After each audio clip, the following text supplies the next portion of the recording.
cyn I mi rannu'r sgrin, mi ddylwn ni ddweud mod i'n ei chyfri hi, wrth gwrs, yn braint aruthrol cael fy ngwahodd I draddodi y ddarlith hon eleni. Ac mae'n fraint cael bod yma yn swp o esgyrn mewn gwisg o gnawd fel petai yn eich cwmni chi ar ôl cymaint o amser yn cuddio tu ôl I sgrin ac yn cyfarfod pobl ac yn gwrando ar sgyrsiau ar y ffurf honno. Mod i'n ymwybodol wrth gwrs bod yna nifer o gyfeillion yn ymuno efo ni dros Zoom, felly bod ni ar riwedd yn hanner, ond gobeithio na fyddwn ni heb ddim yn iawn heno. Mi oedd hi'n, dweud y gwir, yn syndod yn ogystal ag yn fraint bod y cynnig yma wedi cael ei estyn I mi, ond mi oeddwn ni'n ddiolchgar dros ben i'r ganolfan ac i'r Pedwar Gwynt am feddwl amdana I eleni, ac mae'n wych gweld y cydweithio yna'n digwydd, a dwi'n gobeithio yn fawr y bydd o'n yn parhau. Ond yma ydw I siarad am Nodau Annaearoldeb Parry-Williams a hwnt sy'n swnio'n deitl go astrus. Ond dwi am ddechrau mewn lle na bys I erioed iddo fo, sef oerddwr, mod I wedi dyheu lawar tro am gael mynd. A mi wna I rannu'r sgrin ar y pwynt yna.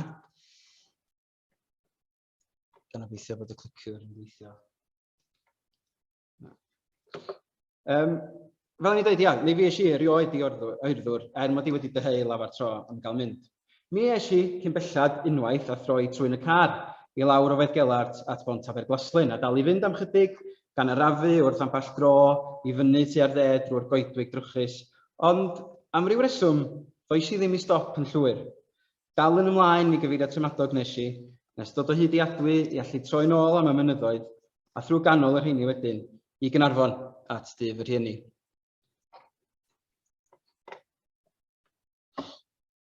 Ond mi o'n I am ambell un fedar dystio, bod cael profi'r wefr o gyffwrdd ymlaen lythrena Parry-Williams ei hun wedi cerfio i'r gystia yn ddigon I wneud iawn am yr ymlafnio I fyny drwy'r coed a'r gors. Yn yr union ddarlith yma, bai blynyddoedd yn ôl, mi dreithodd Bleddyn Owen Hughes am y gyfrol ryfedd ac ofnadwy honno, llyfr melyn oerddwr, oedd yn cael ei chadw yn oerddwr. Ac yn wir, dyna'r union ddarlith, ynghyd â chyfrol feistraidd Angharad Price, Ffarwel I Freiburg, barodd I mi ddechrau meddwl o ddifri am oerddwr, a'i arwyddocâd yng ngwaith Parry-Williams, gan I fod fel y llyfr ei hun yn lle rhyfedd ac ofnadwy iddo fo. Ond da ni'n tueddu feddwl am eiriau fel noddfa a dihangfa wrth sôn am arwyddocâd oerddwr I Parry-Williams, sef y ffermdy oedd yn gartra I chwaer I fam a'i gefndar y bardd William Francis Hughes neu Willie Oerddwr. Mae hynny'n enwedig o wir oherwydd iddo fo fynd yno I aros am gyfnodau o faith yn ystod y Rhyfel Byd Cyntaf, a fynta'n profi casineb o sawl cyfeiriad oherwydd ei safiad fel gwrthwynebydd cydwybodol.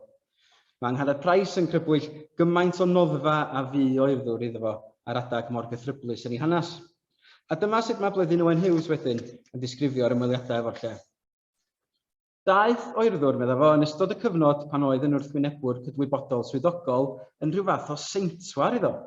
Yno, yng nghwmni cefnogol teulu un o chwiorydd I fam y cael noddfa rhag y byd. Byddai cyfle I gymeriad teimladwy fel efo gael llonydd ac osgoi ymdroi gormod yng nghanol pobl yr aganllyd.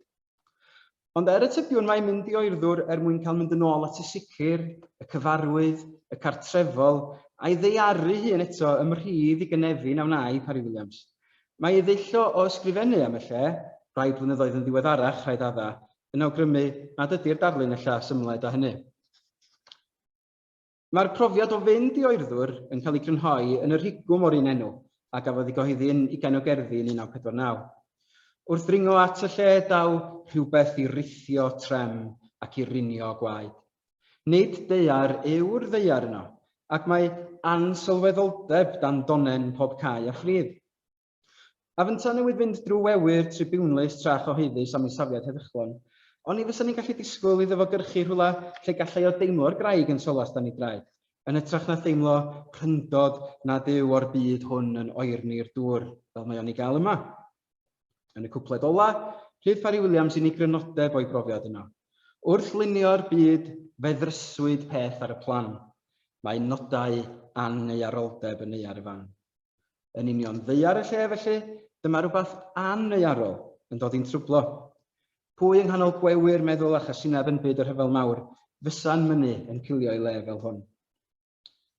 Ond ella fod yr Annaearoldeb hwnnw yn ein harwain ni o bosib at gysyniad ac iddo fo hanes a thras go faith dros gwrs yr 20fed ganrif, sef yr Ynheimlich. Mi aeth nifer fawr o feddylwyr i'r afal ar Ynheimlich dros y ganrif a hanner diwetha.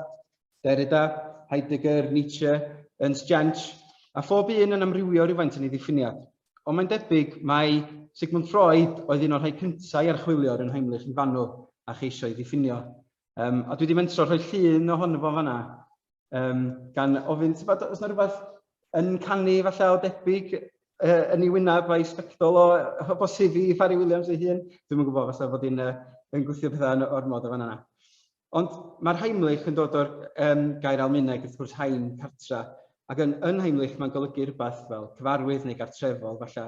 Felly, un o ystyron yr Ynheimlich ydy'r anghyfarwydd neu'r anghartrefol. Ond mae'r gair hefyd wedi dod i olygu rhywbeth sy'n guddiedig neu'n dirgel, ac felly mae rhyw gynodiad yma o rhywbeth yn cael ei ddatgelu neu ddatguddio hefyd. Mae'r gair wrth gwrs, fel ddewch grymus i fan yna'n cael ei gyfieithu gan amla i yncanu yn y Saesneg. Ac felly'r bon yma ydy can, gwybod, felly oes modd tadogi'r anwybod, rhywbeth y tu hwnt i'n gwybod neu'n deall ni ar y cysyniad hefyd. A rhywbeth sy'n yn greiddiol i'r Ynheimlich i Freud ydy fod o'n cynnwys o'i fewn i wrthwyneb hefyd, ac felly'n creu rhyw fath o ddyblu. Fel mae o'n dweud yn ei ddraethawd greiddiol, a mi dwi'n ymddihiro fan hyn am ddefnyddio'r cyfieithiad Saesneg ac yn ymwybodol bod yna rai yn y gynulleidfa fan hyn a gatra dwi'n siŵr yn llawer mwy hyddysg yn yr Almaeneg na fi. Ond mae o'n awgrymu yn y cyfieithiad Saesneg. Nodweddir yr Ynheimlich by the fact that the subject identifies himself with someone else, so that he is in doubt as to which his self is, or substitutes the extraneous self for his own. Yn y bon, felly, mae o'n rhyw fath o brofiad o ddod ar draws yr anghyfarwydd a'r diarth mwyaf sydyn yng nghanol ac wrth galon y cyfarwydd a'r cynefin, fel mae'r dyfyniadau yma ar y sgrin falle ni awgrymu. Eiliad o ansicrwydd, dieithrwch, ansadrwydd, a nina fel arall yn ddigon cyfarwydd efo'n byd ac yn saff o'n pethau. Yn y Gymraeg wedyn, yn ôl Geiriadur yr Academi beth bynnag, annearol ydy'r term cyfystyr, ac mae'r ddeiar sydd wrth galon y gair yna yn dod â'i set o'i gynodiadau ei hun yn ei sgil drachefn. Nid am ddim reswm a chymryd un enghraifft yr ydym ni weithiau'n galw oria yma yn y bora yn oria annearol.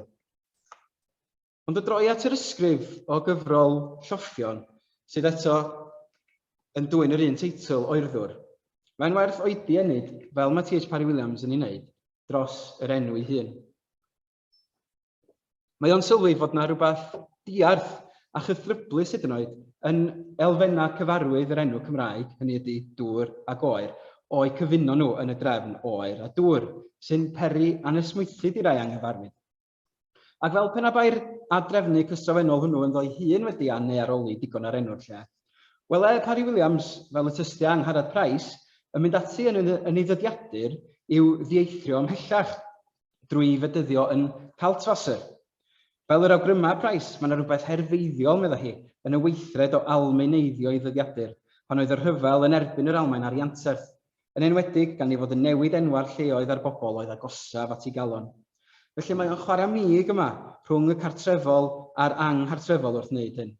Yn yr anghyfarwydd hwnnw, mae'r cyfarwydd braf oedd wedi rhoi cymaint pleser iddo fo'n iengach, ond oedd wedi ei wadu iddo fo mewn ffordd oherwydd y rhyfel, sef cael ei fynegu hun yn Almaeneg. Ac fel y sylwodd yng Ngharad Price eto, nid yw'r cartra go iawn i gartra ei hun, felly Rhyd Ddu a Llŷr Ysgol, yr oedd o'n mynnu dychwelyd yn y cyfnod yma, ond i'r cartrefol anghartrefol, oerddwr. Mor gyfarwydd ydy'r lle yma, mae o hefyd yn lle sy'n ymddieithrio rhagddo fo o'r newydd bob tro. Yr oedd cyrraedd oerddwr, meddai, ar unrhyw adeg o'r dydd yn brofiad od a dieithr hefyd. Dro arall, clywswn gymaint am y pethau dieithr oedd yno ac oedd wedi digwydd yno dro i dro. Yr oedd awyrgylch byd arall o gwmpas y lle, rhyw elfen naturiol a naturiol. Ac gan atingio cwpled clor rhigwm dywed y traethydd, y mae holl ddeiar y lle yn drwm gan Annaearoldeb. Fel y sylwad blwyddyn Owen Hughes, dyma ni unwaith eto ar y ffin rhwng dau fyd a dau gyflwr, rhwng y materol a'r ysbrydol, y gweledwy a'r rhithiol, a rhwng y diriaethol a'r haniaethol. Mae'r annearol felly fel petai'n tanseilio'r syniad cysurus confensiynol o ddychwelyd at wreiddiau, at fro mebyd at filltir sgwâr. Ac mi soniais hefyd am yr ystyr arall hwnnw sydd wrth galon yr ynheimlich, sef datgelu a datguddio'r hyn a oedd yn guddiedig a dirgel. A sut meddach chi y mae'r ysgrif ar oerddwr yn agor? Pan ddatguddir pethau cudd, gan ddefnyddio y geiriau'r emyn wrth gwrs, bydd cryn dipyn o waith dadlennu ar ddirgeledigaethau oerddwr. Ar ôl cyrraedd y lle, mi ddeuai rhyw brofiad neu rhyw fewnwelediad anghyffredin i'w ranno. Roedd hi'n werth profi eglurder grisialaidd y gweithgareddau ymynyddiol hynny, meddai. Canys dyna oedd ei nodwedd. Tryloerder anghyffredin a chlurder annearol. Gellid heb rodresu i galw'n greadigaethau. A phe mae'n bosibl yn y fan ar lle ei croniclo'n deg mewn geiriau, y mae'n sicr gennyf y byddent yn wreiddiol. Clurder annearol. Dyna unig rynswth mae oerddwr yn ei gynnig i Parry-Williams. A dyna sy'n ei ddenu yno dro ar ôl tro. Bron nad ydy rhywun yn teimlo bod arno fo angen yr ysgytwad hwnnw o ddieithrwydd iasol yng nghalon y cyfarwydd, mwyn gallu gweld yn glir, tasa hynny ond am eiliad. Gweld y cynefin ond o'r newydd mewn i'w wneud yno. Felly ar adeg o ddrama, personol a chenedlaethol enbyd, mae o'n cyrchu'r ansicrwydd creiddiol sy'n cyffroi i gynefa mwyaf creadigol. Rwy'n dechrau symsanu braidd. Dyna chi'r ansadrwydd sy'n esgor ar fewnwelediad a chreadigrwydd iddo fo. A nid yn oerddwr yn unig yma modd i Parry-Williams ymdeimlo ar rhywbeth tebyg i'r annearol. Ymhartha ffiniol drws y coed i'r cyfeiriad arall o ryddu. Daw i ddyn brofiadau nad ydynt o'r byd hwn. Hwynt hwy, medda fo, ydy'r agweddau mwyaf diragrydd ac anffriantus ar ein dynoldeb. Mae yn awgrymu felly mai ar ein mwyaf ansad ac ansicr y cawn y profiadau pwysica, ac mae o'n cael ysgytwad go iawn ar ben bwlch rhwng Cynwyl Elfed a Dyffryn Teifi. Yn fanno mae o'n dweud, bu bron i gysylltiad ar ddeiar yn y fan honno fynd yn drech na mi. Cyfodais rhag angerddordeb yr ymdeimlad. Yn deimlad bod yn un ar ddeiar neu'n rhan o symud anferth y bydysawd. Yr oedd yn hwyr bryd cyfodi, rhag fyllethu gan gryfder Arthur y synhwyriad hwn.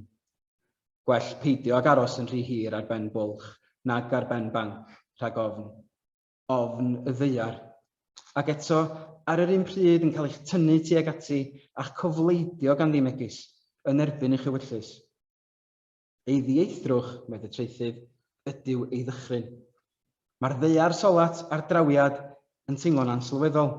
Y dynfa anorchfygol honno at y dipyn a'r cilio nôl at y cyfarwydd ar yr eiliad ola. Pwy a gofal am ei dipyn hunaniaeth gyfyna wrth gloi a ai o'i fodd i dramwy deiar lle fel hyn.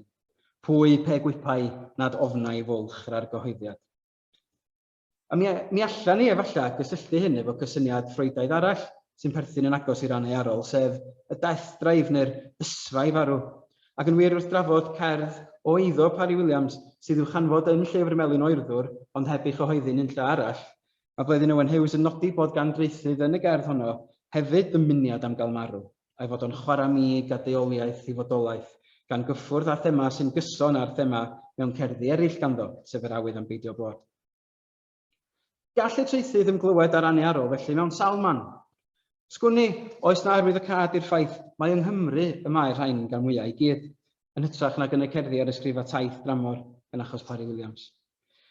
Mi fysa modd falle cadw hyn mewn cof wrth droi at gerdd fel hon, o'r un gyfrol ag oerddwr, digwydd bod, sydd falle'n fwy na'r un gerdd arall yn cysylltu'r profiad annearol lleol efo rhywbeth mwy cenedlaethol, achos mwyn dianc rhag lleferydd a llen i gyfoedion i geisio gwneud synwyr o'i deimladau tuag at ei wlad, mae'r traethydd yn mynd yn ôl i'w hen gartra o'r haima at ei galon i haim, ac wrth gyrraedd y cynefin mae lleisiau a drychiolaethau hyd y lle. Mae hwn yn gartraf anghartrefol eto, ond y profiad annearol hwnnw sy'n llwyddo yn y pen draw i ailgynna i gariad at ei wlad neu wneud iddo fo ailfeddwl am ei berthynas â hi. Fwy nag un tro, mae o'n cysylltu'r ymdeimlad annearol ag anghartrefol yma ag ymdeimlad o golled ag o rwyg, a rhywun yn gallu meddwl am gerdd fel tir ysgol falle ar ddau sydd yn y gron a flonyddu ar y presennol. Mae'r golled hon yn aml wedi chysylltu yn anatod efo'r tir ag ar ddeiar. Y traethydd wedi ymddieithrio oddi wrth dir oedd unwaith yn gynefin yn gyfarwydd, naill ai iddo fo yn bersonol, fel yn yr ysgrif bro, wrth iddo recordio eitem dyledu yn ei hen gynefin pan fod 3 ysgytwad yn aflonyddu arno fo, nes peri iddo amau a'i fy mro i ydoedd hi. Neu yn ar encil, lle raiff ei hel ysbrydion yn Sir Fynwy. Cyn dechrau teimlo'r golled dorfol hynna fysa'n dod yn gynyddol rhan o'r profiad Cymraeg dros yr hanner can mlynedd dilynol. Mae o'n deud y fan honno, dyma'r fan fel llawer man arall, lle mae darfodedigaeth Cymru a Chymraeg a malltod popeth a ystyriwn i'n etifeddiaeth i ni wedi gweithio i mewn i'n cyfansoddiad. Y profiad sy'n esgor ar y myfyrdod hwn ydy profiad lle mae o'n hiri i mi aroglau marweithra a marwolaeth oedd o gwmpas y fangre, yr harddwch a'r gogoniant i gyd. Ffin, goror, lle am drwbl bob amser, meddai. Anelwigrwydd, anwadalwch, annibendod, rhyw anniffynioldeb fel yna, sydd hefyd ar y ffin rhwng cnawd ag ysbryd, corff ag enaid, rhwng pwyll ag amwyll, rhwng barddoniaeth a rhyddiaeth, rhwng byw a marw. A dyma falle sy'n ddiddorol i fi am brofiad annearol Parry-Williams yn rhai o'i sgrifa hwyrach mewn ysgrifa fel ar encil neu bro, lle mae awnelo'r profiad hwnnw a'r profiad o deimlo i fod o'n colli tiriogaeth, bod Cymreigdod, bod y Gymraeg yn colli thir mewn ffordd goreal. Ac efallai mewn ffordd fwy allblyg gwleidyddol mae o'n mynegu hynny na gyda ni'n gysylltu fo'i waith o'n aml. Ynddyn nhw, mae'r wlad yn teimlo fel tasau'n dal yn gartref i ni ac eto da ni'n teimlo'n gwbl ddiarth yndi, fel pen a bain perthyn i ni mwyach. Ac wrth gwrs mae'r teitl ar encil yn dyfo'i hun yn gallu bod yn eitha deiblyg yn hynny o beth. Mi allwn ni dderbyn o yn yr ystyr sy'n dod i'r meddwl gyntaf, hynny ydy bod y traethydd yma'n sôn am fynd ar dro neu ar wyliau ar fath yn mynd ar encil. Neu, mi allai di darllen mewn ffordd wahanol, a thybio mae rhywbeth sydd ar encilio neu wrthi'n encilio sydd yma. 1955 oedd dyddiad cyfansoddi ar encil, ond sgwnia di'r profiadau mae o'n ei disgrifio yn fan hyn yn fath arag argoel o'r math o ddadleuon fydda'n dechrau cael eu codi rhyw ddegawd yn ddiweddarach gan J.R. Jones, ac sy'n cyrraedd i mynegiant croewa o ran ei perthnasedd un sgwrs ni yma heno yn gwaedd yng Nghymru ar ysgrif Troedle o 1970. Yn fan yno mae o'n deud, dadleuais yn cenedligrwydd a chrefydd fod yr angen am wreiddiau i'w deall yn gyntaf oll fel angen am lawr neu droedle, am leoliad fel petai mewn mangre gynefin ar wyneb y ddaear. Ond wedyn mae o'n seinio'r rhybydd, i fod i bellach yn gwbl bosib i weddillion y bobl Gymraeg fynd yn ddi-droedle ar ei tir ei hunan. Oherwydd yn y pen draw, meddai o, nid yn unig fe gwtogi'r ar ein troedle yn ddidrigaredd, fe gawn ni'n gollwng fel petai'n rhydd a diangor yn y troedle a erys yn eith, gan y dreif sy'n cyson dyneo ac ei ddilo cyd-ymdreiddiad ein daear ar iaith Gymraeg. A dyna chi'r gair dreif hwnnw eto fan yna. A'r dreif hwnnw wrth gwrs yw goresgyniad ein tir gan iaith arall. A canlyniad hyn medda fo yw malurion troedle fel petai o'r tu mewn. Canlyniad hynny yn ôl J.R. Jones ydy cyrraedd at brofiad annearol falle o deimlo'r tir yn diflannu oddi tannoch chi. Pobol yw'r Cymru a tynnu'r y llawr hwn fwy oddi tan i traed. Felly bron iawn nad ydy profiad Parry-Williams o'r annearol yn rhai o'r sgrifa hwyrach hyn yn enghreiffdio mewn ffordd Gymreig a Chymraeg yr hyn a ddywed Nicholas Royal am yr encanu. These writers allow us to sense in different ways the ineluctable significance of the encanu as a means of thinking about so-called real life, the ordinary, the familiar and everyday, inextricably bound up with thoughts of home and dispossession, the homely and unhomely, property and alienation. The uncanny becomes a metaphor for a fundamentally unlivable modern condition. Dwi am adael Parry-Williams yn fan yna, ond mi hoffwn dynnu'ch sylw chi at gwestiwn ofynodd margetudur wrth draddodi Darlith Goffa Llŷr Gwent ym Mhrifwyl Caerdydd rai blynyddoedd yn ôl.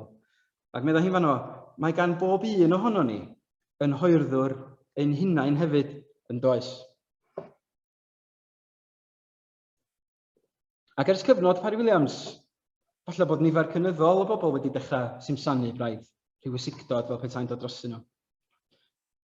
Wrth wynebu'r ysigdod hwnnw, falle bod gan y bardd cyfoes ddewis mi all alaru a marnadu fel y gnaeth cynifer o feirdd yn ail hanner yr 20th ganrif. Neu, mi all dderbyn a chofleidio'r hyn sydd wedi drysu peth ar y plan. gan roi i ni am chydig y clirder annearol hwnnw i weld y wlad o'n cwmpas fel y mae mewn gwirionedd, a chymryd hynny fel cam cyntaf i'n symbylu i ymegnio ac ymbrysuro drachefn. Pam ydw i'n sôn am hynny, meddach chi? Wel, mi fyswn i'n licio crybwyll ysgrifeniadol ddiweddar y ces i flas aruthrol arni, a dyma lle dwi'n dod ar cysylltiad ar Pedwar Gwynt i mewn. Yr ysgrif yma oedd y gwir a geir mewn eira o iddo Robin Chapman. O'n i'n teimlo bod hwn yn ddarn amheithyn o feirniadaeth gan ei fod yn canolbwyntio ar farddoniaeth Gymraeg blynyddoedd diweddar, gan ddefnyddio lens eang wrth awgrymu ambell duedd neu berwyl cyffredinol ymysg beirdd yr 11th ganrif ar 20. A mae rhywun yn teimlo falle nad oes na ddigon o sgrifennu am beirdd sy'n dal i sgwennu heddiw, beirdd cyfoes yn ymplith ni ar hyn o bryd. Felly o'n i'n falch ofnadwy o weld yr ysgrif yma o iddo Robin Chapman. Yng nghanol ei sylwadau digon ffafriol o, mae rhywun wrth allan yn synhwyro hefyd bod gan Chapman rhywfaint o gwyn am feirdd y dwthyn hwn. Sef ei bod nhw'n ysgrifennu'n rhy blaen realaidd diamwys. Dim amwysedd o ran agwedd nag ystyr gair. Mae hyd yn oed siap y geiriau ar y ddalen yn cyhoeddi callineb, cymedroldeb. Y cyfan a ofynnir gennym, medda fo, yw ymddiried. I bryder o mewn gair, ydy y gallem yn rhesymol fod wedi edrych ymlaen at rhywbeth llai rhesymol gan ein beirdd. Ni fu estyniad o swrealaeth Tom Morris, na'r cydbwyso rhwng hirtrwydd a thynerwch a welwyd gan Ifar ap Glyn, dim camprwydd yn illt Mihangel Morgan, dim o'r hyn ar agwelwyd gan Daniel G. Williams a Kirsty Bohata pan soniant am post-nationality ac a place without boundaries. Yr hyn sydd wedi goroesi o droad y mileniwm i'r presennol yn hytrach yw dullia mynegiant sy'n caniatáu bachu creadigrwydd a'r brofiad uniongyrchol. Dyna'r paradigm bellach, meddai. Profi'n uniongyrchol, cofnodi'n eirwyr, rhannu'n ddiffiant. Ac mae o'n olrhain hyn yn ôl at ddylanwad aruthrol y diweddar Iwan Llwyd dros dirlun farddoniaeth gyfoes. Ac yn wir, anodd iawn ydy anghytuno a barn gyffredinol Robin Chapman ar farddoniaeth y blynyddoedd diweddar. Realaeth ronc a'r canolbwyntio ar gofnodi'n fanwl, gyset, brofiadau pob dydd ydy'r nodyn llywodraethol y dyddiau hyn yn sicr. Ond falle yr hoffwn ni awgrymu a gallwn ni fynd ymhellach yn ôl nag Iwan Llwyd wrth olrhain y dylanwad yma. Ac mi hoffwn ni hefyd ychwanegu enw arall at y drafodaeth, sef Guto Dafydd. Wrth gwrs, all beirniad dim sôn am bob ardd ag awdur unigol mewn erthigol sydd yn cynnig trosolwg fel yna wrth reswm yn enwedig ag gofod mor gyfyng. Alla rhywun ddim dadla chwaith fod canu Guto Dafydd ei hun yn crwydro ymhell oddi wrth y modd y dull a'r tôn y mae Chapman yn ei nodi. Ond mae o'n fardd gwerth craffu'n fanylach arno fo. Ac mi licen i awgrymu hefyd yn betrus bod rhai o'i weithiau fynta yn awgrymu ac yn rhoi arlliw i ni o'r annearol ar aml i wedd weithiau, gan danseilio a tharfu ar y realaeth honedig gysact honno, drysu peth ar blan y ddadl fel petai. Fel o'n i'n dweud, realaeth yn sicr ydy tôn am miliau llywodraethol cerddi Guto Dafydd, ac mae hynna'n ffuglen i nofela fo hefyd yn llithrig o agos at fywyd go iawn, beth bynnag fo hynny. Yn ei gerddi, cofnodir pob profiad, ni waith pa mor ddinod neu fas, profiad torfol defnyddio toiledau'r Steddfod er enghraifft neu osgoi datganiadau serchus ar uchel ar ddydd gwyl Santes Dwynwen, gan droi'n hytrach at fan ddefodau bywyd domestig, plygu tywelu a chario'r golch. Ac eto, yn ei nofel o Ymbalydredd, cyflwynir plot arall llai credadwy i ganol yr hunan ffuglen, sy'n peri ni ama a chwestiynu popeth o'i amgylch. Neu mewn cerddi fel Yng Nghlochdau Bangor, daw lleisia a drychiolaethau o gysgodion twylla hanes Cymru i danseilio'r dalwyn realaeth naturiolaidd ar y traeth. Weithiau, just weithiau, i ganol ei ddisgrifiadau realaidd a'i sylwadau smala a crach, mae Guto Dafydd yn cyflwyno tinc o'r annearol i'n hansaudio ni. Ac efallai y gall rhai o'r enghreifftiau dwi eisiau trafod heddiw, gysylltu ni'n ôl wedyn efo rhai o'r elfennau welson ni yng ngwaith T.H. Parry-Williams. Falle gallen nhw hefyd dangos sut y gall yr annearol gynnig modd i ni o lunio barddoneg sy'n plethu ac yn dyblu'r personol a'r gwleidyddol. Yn wir, medda Nicholas Royal drachefn, it's impossible to think about the uncanny without this involving a sense of what is autobiographical, self-centered, based in one's own experience. But it's also impossible to conceive of the uncanny without a sense of ghostliness, a sense of strangeness given to dissolving all assurances about the identity of a self.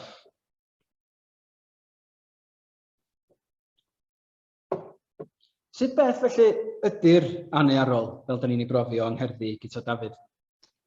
Ni all fod yn ddirdynol bersonol, fel pan ydy'r fibromatosis ymosodol dan fy nghesail yn ei ddeol oddi wrth ei gorff ei hun, ac yn peri iddo fo sylweddoli farwoldeb mae dim ond tenant ydw i yn y cnawd hwn, yn rhentu'r lle dros dro heb hawl ar fesgyrn. Ac os nad ydy sôn am gnawd ag esgyrn yn galw Parry-Williams i gof beth sydd. Neu mi all gwmpasu dyfnder craidd y ddeiar ei hun, fel yn y gerdd o'r dwfn. Un peth arall i gallu'r annearol i wneud ydy chwarae efo'n syniad ni o amser, ein cymryd ni nôl i ryw orffennol neu mlaen at y dyfodol yng nghanol yn presennol, cywasgu amser i ystumio a'i anffurfio. Un enghraifft mae Nicholas Royal yn ei roi yw profiad Ralph Waldo Emerson o Gor y Cewri. It seems new and recent, but is ancient ar yr un pryd. Ac felly'n yn cymell ni i edrych o'r newydd arno, o hyd ac o hyd. Fel y sylwodd yng Ngharad Price, mi oedd yr ymdeimlad hwn o elastigrwydd amser a'i ansadrwydd wrth graidd sgrifennu Parry-Williams ac yntau o dan ddylanwad Henry Bergson. Ond mae gyda Dafydd hefyd yn gwneud hyn, yn cywasgu a chymysgu amser drwy ddewis a dethol cymeriadau a hanesion o'r traddodiad barddol, a'i tynnu mewn i'w brofiad ei hun. Yn trafod amheuon dyfna perthynas drwy gyfeirio at gochdau Bangor, neu'n ystyried ymgyrch cerddorion Eos yn sgil y camwedd a wnaed a Sion Eos, a farnadwyd gan Dafydd a Bedmund, neu'n teimlo ias yr ofn dros newid hinsawdd drwy feddwl am elldidiaeth Dafydd Nanfor. Dro arall, mae adnabyddiaeth o'r mynydd drwy gyfrwng Google Maps yn cael ei weddnewid a'i aflonyddu gan y profiad oedd ringo fo go iawn. Wrth gwrs, mae ymboeni a thechnoleg, yn enwedig technoleg cymharol newydd, hefyd yn rhywbeth annearol, oherwydd i allu fo i'n dyblu ni, sawl gwaith drosodd, ond hefyd i'n dileu a'n dad gorffori ni'n llwyr ar yr un amrantiad. Siawns nad oes rhywbeth yno hefyd i'w ddeud o fynd yn ôl at Parry-Williams, gyrw'r y KC-16 ar un sy'n sôn am y chwythdod a gododd yn sydyn yn fy mynwes wrth edrych ar ei hen gar, y JX 3636. Ond yng Nghaergyto wedyn, sut mae dod i adnabyddiaeth lawn o'r mynydd? Wrth ddychryn y mae'n nabod y mynydd. Wrth i'r galon neidio ag ofn chwym pan fo'r garreg yn bradychyd y droed, pan fo'r grug yn cuddio twll sydyn. Yn y pen draw, mae'r mynydd yn baglyd y enaid heb atal dy gwymp. Dyma ni gerdd fer syml sydd eto'n dadlennu sawl thema neu fotif sy'n rhedeg drwy waith gyto. Yn gyntaf, rhaid wrth brofiad brawychus mwyn dod i iawn adnabyddiaeth o riwra neu rwle. Yn aml, mae'r profiad hwnnw ynghlwm â theimlo bod y tir yn ansad dan droed, neu hyd yn oed heb fod yno o gwbl. Ac yn drydydd, pan fod rhywun mewn rhyw fath o berig neu berwyl ac osaf at farw falle, y teimlo rhywun ar ei fwyaf byw, gan ein tynnu ni nôl at wreiddiau'r ynheimlich ac at syniad Freud o'r dyhead am farwolaeth. Mae'r gerdd hon hefyd wrth gwrs yn enghraifft o'r dyblu yna, yn yr ystyr bod rhywbeth yn debyg iawn ond heb fod cweit yr un peth. Mae technoleg Google Maps yn rhoi argraff ryfeddol o agos i ni o'r hyn ydy'r lleoliad go iawn, ond heb cweit allu gyfleu yn llawn chwaith. Mae yna rhyw fwlch, rhyw agen, rhyw lithriad rhwng y ddeipeth, ac yn y llithriad hwnnw mae cwymp diatal o bosib. Mae llanw yn gerdd adlennol sy'n ddihun yn fath o ddwbl ac yn teimlo'n amserol i fi gan mod i wedi bita fy nghynio ar o flaen Gwesty'r Marîn yn Aberystwyth y prynhawn yma. Cerdd ydy honna, mae storm embyd a darodd arfordir Ceredigion yn 2014, gan ddatguddio coedwig y borth am y tro cyntaf ac achosi cymaint difrod i bron Aberystwyth. Mae'r gerdd yn ddwbl gan ei fod hi hun yn ymdebygu i sawl cerdd arall, ac eto mae hi'n sylfaenol wahanol hefyd. Cael wybod cymaint o hynny yn ei llinellau agoriadol, gan ei bod hi'n deud hynny wrthyn ni. Pan soniem am y llif yn merwino'r wlad a'r môr yn llyncu'r tir o'n gafael, meddai'r adroddwr, doeddan ni ddim o ddifri. Chwarae a thywod delweddau yr oeddem.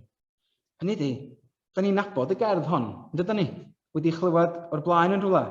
Ond nid ydyn ni'n clywed adlais yma enghraifft o Gerallt Lloyd Owen yn rhybuddio mai fesul tŷ, nid fesul ton y dawr môr dros dir Meirion.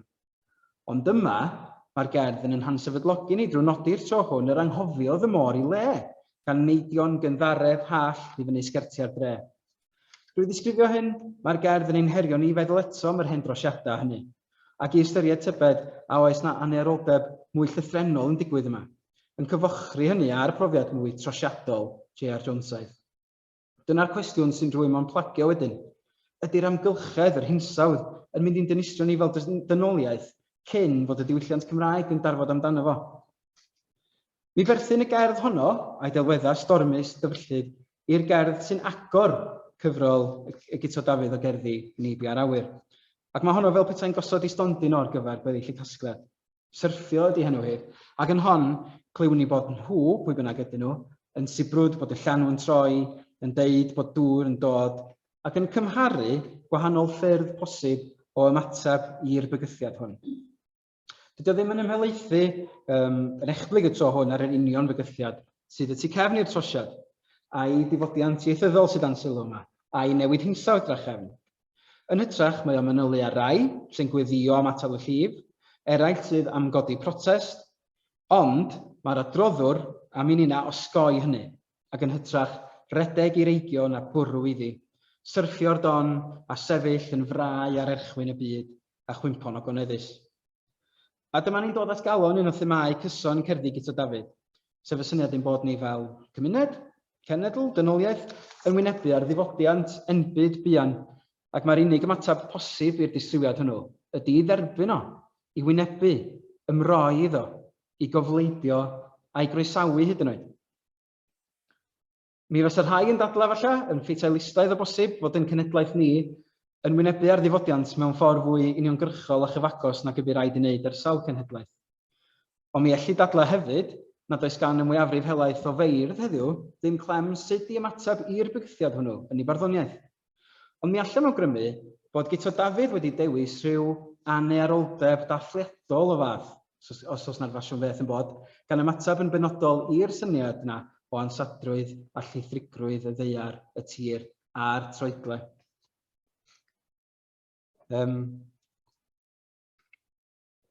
Wrth gwrs, mae hon yn ymateb eitha cynnar a hefyd go adnabyddus o eiddo fo i'r syniad yma o golli troedle.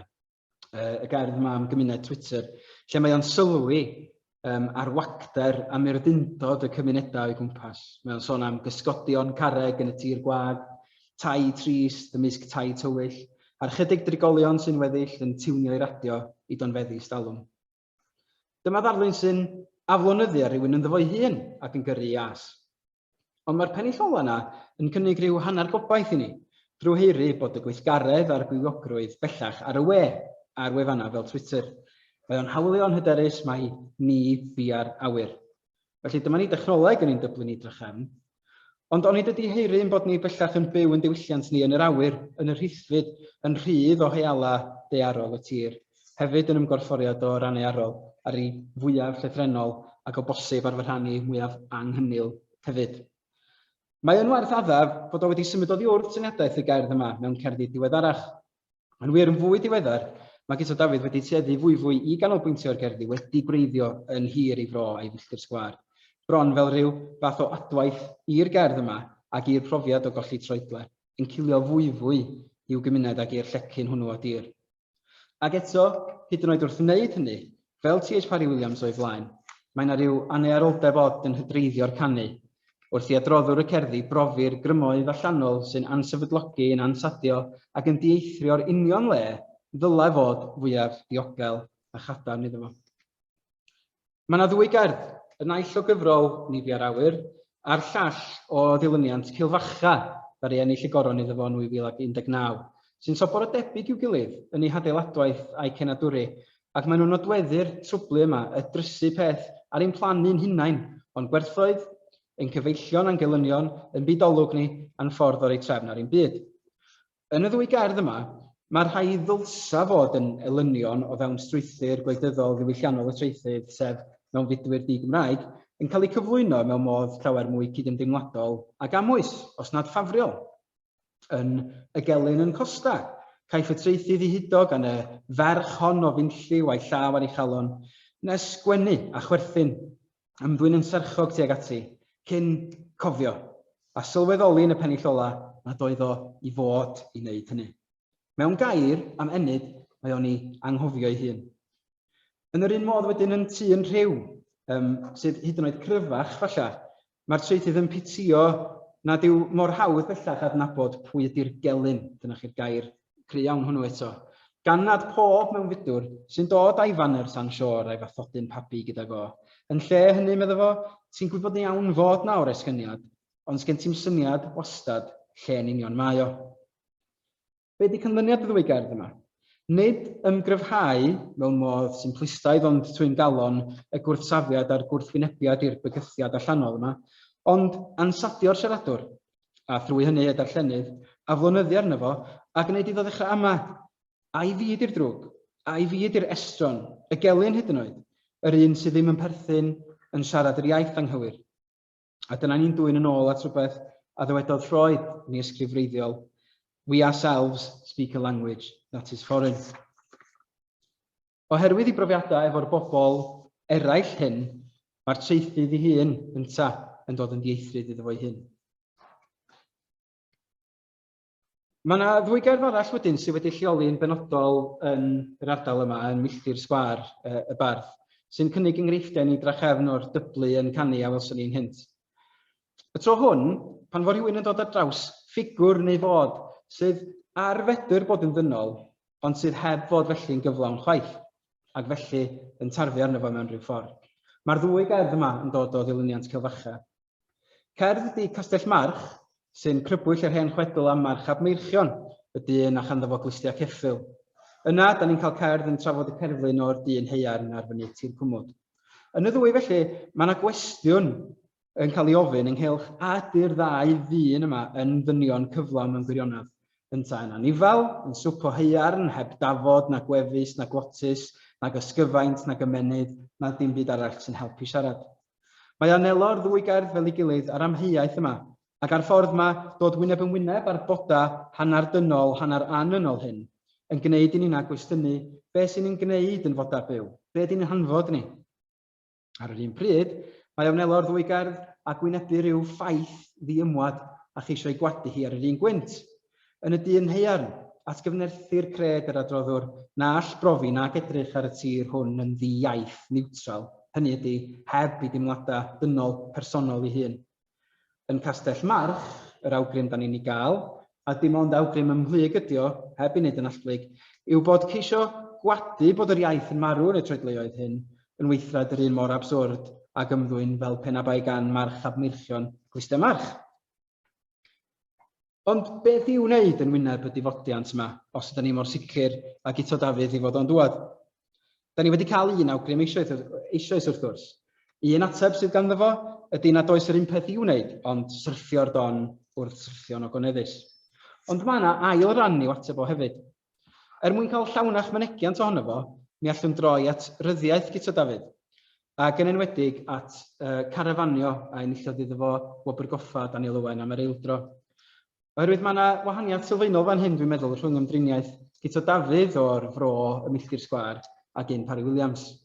Ymdriniaeth hiraethus o bell o raid ydy eiddo T.H. Parry-Williams o Eryri, ac ynta wedi ymsefydlu yn Aberystwyth.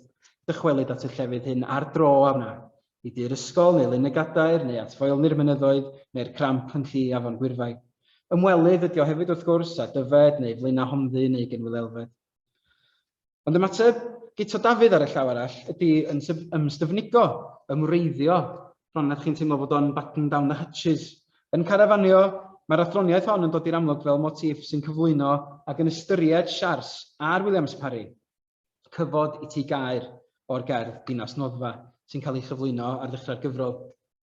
Ac yn y benod ola un, wrth i'r teulu blinedig ddychwelyd gartra o'i crwydriadau yn Lloegr, dyma fyfyrdod cymeriad Dadi. Dydy gwybod y byddan nhw'n cwmpo ddim yn rheswm i beidio a chodi ceirydd. Ceirydd i'n gwarchod dros dro, a'r pwyslais yna ar y dros dro, i'n cynhesu pan ddaw geia, i borthi'n cyfeillion a gleddoedd ynddynt, i'w peintio a'i gwneud yn ddel, i ymhyfrydu ynddynt. Ac efallai mae dyma'r peth sylfaenol gwaelodol sy'n wahanol rhwng gyda Dafydd a'r genedlaeth o feirdd oedd wedi dod o'i flaen o. Lle efallai roedd yn hwytha'n dweud, mae'r peth yma sydd ganddo ni, mae o ar farw os nad ydym ni'n mynd i wachub a'i ddiogelu fo. Yna bron nad ydym ni'n teimlo fod o'n dweud, mae'r peth yma'n farw beth bynnag, ond ydy hynny ddim yn rheswm i beidio a'i gyfleidio, a'i garu, a'i ddathlu efo pob dim sydd gennym ni. Achos be ydy'r gair i Parry-Williams Parry? Yndi, mae hi'n noddfa, byd sicr, ond mae'n lle hefyd y gallu yn fod yn arglwydd dy ddiddymdra. Hynny ydy, mae o'n mynd tuag at ddiddymdra, ond mae'n gallu cadw'r pripsy'n lleia o reolaeth dros i ddifodiant ei hun. Ac mae'n gallu dewis hefyd pa bethau mae o'n ei gadael ar ei ôl i ddangos a phrofi y bio yno. Boed bwrdd cegin neu fel yn y gerdd Pompei, oedd o gyda Dafydd, englynion praff a chwpledu'r toiau yn ernes o'r gwir a greodd yma gair. O wneud hynny, byddai'n gallu cofleidio ansadrwydd, llithrigrwydd, chwildod y bod ar ddibyn ag annaearoldeb y profiad. Cyfod i ti gair. A'r eironi wrth gwrs ydy bod hwn yn ddyfyniad o waith cefndar Parry-Williams, sef Parry-Williams Parry. Ac medda dadu yn tan carafanio wrth gael picnic dan goedan efo'r teulu, mae o'n gofidio fod y cinio hwn am ei wneud yn fwy o fan o RWP na THPW. Eto i gyd, mae o gyda Dafydd felly yn ymdebygu ar un lefel i Parry-Williams. Mae tir, diriaeth yn gwneud gwaith tebyg yn weithio ar ddau awdur. Oherwydd y tir ei hun, sef yr union beth sy'n teimlo fwyaf ansad iddyn nhw, ydy'r union beth hefyd sy'n sefyll rhyngddyn nhw wedi fodiant, yn rhwym o barhau am ryw hyd o leia a dangos y buon nhw yno ar ôl iddyn nhw ddarfod. Mae hwnna mewn ffordd yn baradocs yn waith y ddau, bod ei hymdriniaeth ohono fo mi allan ni ddadlau yn ddigon gwahanol i'w gilydd. Ar ymlyniad yna, styfnigrwydd yna o aros ar y tir ydyn ni'n ei weld ar ddiwedd cerdd y diffyg. A'r chwarae yna ar yr enw slang sy'n ar Gaerdydd wrth gwrs y diff. Lle mae o'n myfyrio ar y profiad cyffredin, ymysg rhai o'i oed ynta, fi'n anni plith wrth gwrs, yn symud i Gaerdydd i weithio a byw. Mae o'n ystyried faint bysa fynta'n mwynhau gwneud hynny, cyn penderfynu na. Saif ymhell i'r gogledd a gaddef yma rydw i yn gwrthod gwawdio, yn rhyddiog wreidllyd i symud, yn gobeithio gwneud goleuni yn y tir gwag oer hwn. Profiad gwahanol i'r eiddo Parry-Williams felly. Nid ar seibiant bach o'r dre ac yn hyd y byd y saif gyda Dafydd yn ei fro, ond yn styfnig o wreidllyd. Ac eto, mae'r disgrifiad ohono fo fel tir gwag oer yn adleisio'r gwactod y tir yn y gerdd trydar, a hefyd falla oerni gwaelodol oerddwr, ac mae o'n eitha anisgwyl, yn hel ysgryd ag ias. Dydy hon chwaith ddim yn noddfa gwbl gysurus. Mae'n lle sy'n ei ansefydlogi fo, yn ei hwntio fo, ond dyna di'r union gyfiawnhad dros aros yno a sefyll arno. Yn hynny o beth, crwydriadau carafanio ac ymbylydraeth i Loegr, i Fanceinion a draw ar draws gogledd Lloegr, falle gallan ni anghytuno ar Robin Chapman mai Iwan Llwyd deithiol aflonydd ydy'r nawsan llywodraethol yma. Nes ati falle fydda rhywbeth fel cerdd agoriadol ail gyfrol Tom Morris, ar ôl iddo fo fod yn crwydro ac yn chwilio am Eldorado, lle mae o'n datgan y blaenais ar wyb o Gwynion. Dod yn ôl, dal i dir, cyfod i gair, codi i syrffwrdd, dyna sy'n rheidrwydd i gyda Dafydd, yn union oherwydd i fod o mor ymwybodol o'r ffaith fod y Gymraeg yn darfod o'r tir. A'i fod o'i bobl fel y dywed J.R. Jones mewn peryg o mynd yn ddidroedle ar ei tir ei hunan. Mae pendro'r perygl chwil hwnnw, ar ei fwyaf amlwg o bosib, mewn dwy gerdd o Cilfacha, sef Uwchmynydd, ac un o'n hoff gerddi fi o eiddo gyda Dafydd, sef Carreg Llam. A dwi'n meddwl y byswn ni'n colli rhywbeth mawr tas ni'n darllen y gerdd hon ar y gwastad unigol personol yn unig. O'i darllen hi yn ei chyd-destun ac o fewn dilyniant Cilfacha, dwi'n meddwl i bod hi fwy amnelo penderfyniad neu ddeheuad mwy torfol ar ein rhannu fel cenedl neu fel cymuned o siaradwyr Cymraeg. Mae'n trio crisialu'r profiad chwil o sefyll ar erchwyn clogwyn ar lwybr arfordir a dychmygu neu arswydo wrth edrych dros y dibyn a dychmygu'r cwymp. Yn yr myfyrdodau hyn, mae yna ryw ymdeimlad i symwybodol o fod eisio neidio, yr ysfa i beidio a byw, fel mae'r gerdd ei hun yn ei ddeud, a cwymp serth sydd a'i addewid y bydd yn datrys pob dim. Mae hyn eto'n dwy'n i gof, gerdd fel syrffio, ond mae o hefyd yn dwy'n yn ôl i'n hoff unna rai o'r darna welson ni eisoes gan Parry-Williams, y clirder annaearol neu yr teimlad yna o fod ar ben bwlch yr chwildod sy'n dod o sbio'n chwil i lawr clogwyn. Mor debyg ydy'r dynfa yn esboniadwy hon i brofiad Parry-Williams yn pen bwlch, nes i fi deimlo bron mai dyma'r profiad diffiniol sy'n clymu ac yn uno'r ddau awdur at ei gilydd. Eto mae geirfa Cyto Dafydd fel tasau'n adleisio rhai o greadigaethau enwoca Parry-Williams, ac mae nant y benglog yn neidio i'r cof fel rhyw ddwbl o ddrychiolaeth wrth darllen y llinellau cyn i'r sgrechian atsain yn y nant, cyn i'r benglog ffrwydro. Dim ond yn yr enid yma y gallu traethydd feddwl yn gwbl glir rywsyd, a dyma'r cwestiwn sy'n dod i'w feddwl yn yr enid eglur honno. Cyn y cwymp, wnaeth rhywun feddwl ei bod hi yn hardd. Y garreg ei hun ydy'r hi yma wrth reswm, ond mi allem awgrymu eto ei bod hi'n drosiad am yr iaith neu am ei chymuned o siaradwyr, am gydymdreiddiad yr iaith honno efo'r tir yn y gornel honno o'r byd. Fel y gair, y cwestiwn yma ydy sut bydd eraill yn gweld yr hyn a ddawson ni o'n hola i brofi y buon ni yma. Ar yr un pryd, mae profiad chwil Cyto Dafydd yn ein gwahodd ni ddarllen y gerdd o ryw fath o reddf neu gymhelliant, nid unigolyn, ond diwylliant cyfa i neidio cyn cael ei wthio. Mi allid darllen y naid mewn modd Ffroidaidd, a chofio mai ryw fath o hiraeth neu nostalgia ydy'r dethdraif i Freud yn y bôn. Ysfa i gael pethau nôl fel roedden nhw, i lithro i'r llenyddwch mawr yn ôl, a dyfynu Parry-Williams ei hun. A dyma ni Nicholas Royal yn ôl eto. At some level, meddaf ynta, the feeling of the uncanny may be bound up with the most extreme nostalgia or homesickness. In other words, a compulsion to return to an inorganic state, a desire, perhaps unconscious, to die, a death drive. Allan ni ddarllen hyn felly fel trosiad am ryw fath o ddeisyfiad is ymwybodol y traethydd a ryw filltir sgwâr a'i gymdeithas hefyd gael dychwelyd i ryw stad flaenorol o fod, cyn dyfod y mewnfudo a dechreuad tranc y Gymraeg yn y partha hynny. Cyn i fi gloi, o'n i'n meddwl bysau'n werth gwneud ambell sylw chydig bach mwy cyffredinol. Achos mi dwi wedi sylwi bod yna sawl bardd ifanc yn ddiweddar wedi sôn ar y cyfryngau cymdeithasol neu'n rhywle arall, i bod yn hwytha wedi ymgymryd am math ar bererindod i oerddwr yn ddiweddar. A fi'n meddwl sgwni be ydy'r apel, be ydy'r apel y lle yma iddyn nhw o gymharu â thir ysgol sydd yn gymharol hawdd cyrraedd ato fo. Oes modd ymglywed ar ryw weddill neu ryw warged yno, ac yno'n unig lle cerfio Parry-Williams i enwi'r distia, gan gofio'r eirion i wrth gwrs fod oerddwr ei hun bellach, yn un o'r tai tywyll gweigion hynny y cyfeiriad Cyto Dafydd atyn nhw yn y gerdd trydar. Ac a siarad yn fwy cyffredinol byth, o'n i'n gweld y dyfyniad yna gan, oddi ar Twitter yn ddifyr, rhywun yn sôn bod nhw wedi bod yno, I didn't like to linger as I felt as though I was disturbing the ghosts. Felly mae'n amlwg bod y profiad wedi tarfu ar y person yna hefyd wrth fynd yno. Ond a siarad yn fwy cyffredinol fydd, dyma bwysleisio hefyd, mae dim ond enghraifft mewn ffordd, enghraifft dda gobeithio ydy gwaith Cyto Dafydd yn y bôn, o rhywbeth y bysa ni o bosib yn gallu synhwyro mewn gweithiau cyfoes eraill hefyd.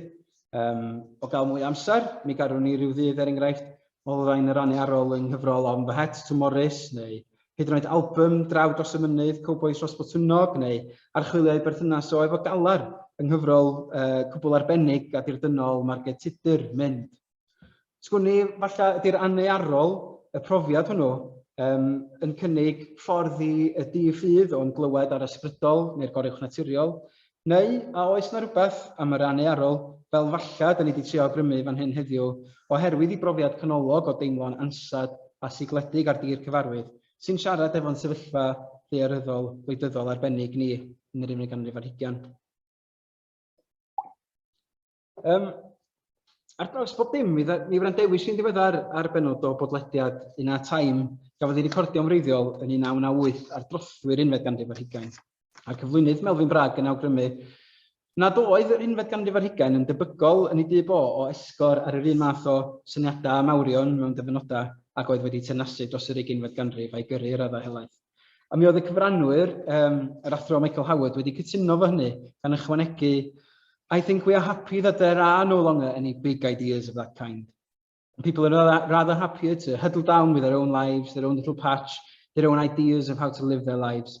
I think there's now everywhere a great desire to go back, as it were, to a kind of domestic type of womb, because we're so alarmed at the threats which have been posed to it by globalisation. A rheswm gyda'n haro gan hyn oedd i fod o wedi atgoffa fi o'r duedd roedd Robin Chapman wedi sylwi arni mewn barddoniaeth Gymraeg ddiweddar. Ond falle gallan ni gyplysu hynny yma yng Nghymru efo'r ffaith, wrth gwrs, fod y cynulliad wedi cael ei, a'r Senedd yn ddiweddarach wedi cael ei sefydlu ar ddiwedd y ganrif. Oedd yna rhyw fath o fomentwm yna falle tybod, tu ôl i'r ymgyrch honno at rywun o annibyniaeth. A wedyn bod honno wedi arafu, y telos wedi diwallu, bod yna ryw ailfeddwl a stwna wedi gorfod digwydd yn y blynyddoedd yn ei sgil. Achos mae yna rai beirniaid fel Simon Brooks wedi bod yn barod i weld bai ar feirdd yn enwedig am golli cyfeiriad braidd ar ôl y cyfnod hwnnw. Yn gyffredinol, meddaf ynta, dwi ddim yn credu bod yr ymateb yma i wleidyddiaeth y Gymru ddatganoledig newydd yn amlwg yn ei barddoniaeth. Dydy hi ddim yn ymddangos bod barddoniaeth wedi bod yr un mor ffyniannus a'r hyddiaeth ers datganoli. Ac yn ymhlug falle yn y beirniadaeth yna, mae'r teimlad nad ydy beirdd heddiw eto wedi canfod beth sy'n ei gwahaniaethu nhw oddi wrth ei genhedlaeth. Fodd o'i blaena nhw, criw, take-away yr awen, bod nhw'n dal yn eu cysgod i raddau helaeth, ond bod nhw hefyd yn cael traffarth, mynd i'r afal a'r daeargrynfeydd sydd wedi dod o dan gadarn concrit Philistia ers hynny, Brexit, pandemig, newid hinsawdd, rhyfeloedd.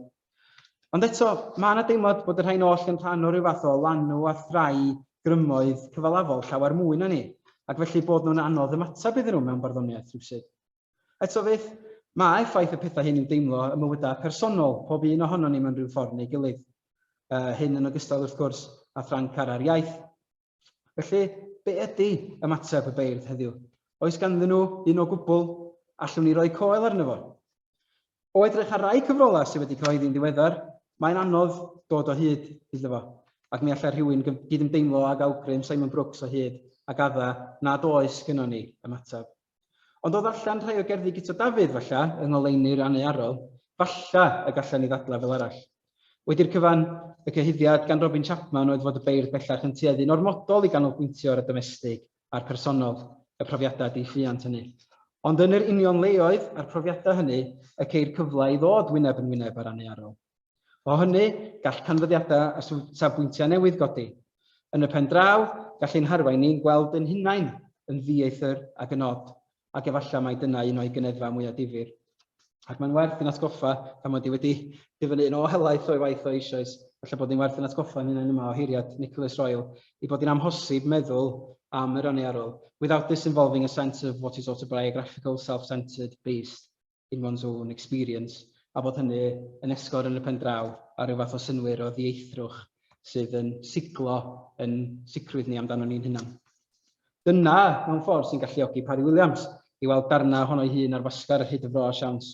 Ond dyma hefyd sy'n galluogi Guto Dafydd i edrych arno ni'n hunan a'n sefyllfa, i dychanu, i chatalogio hi, a i dathlu hefyd mor ogoneddus wrth syrthio.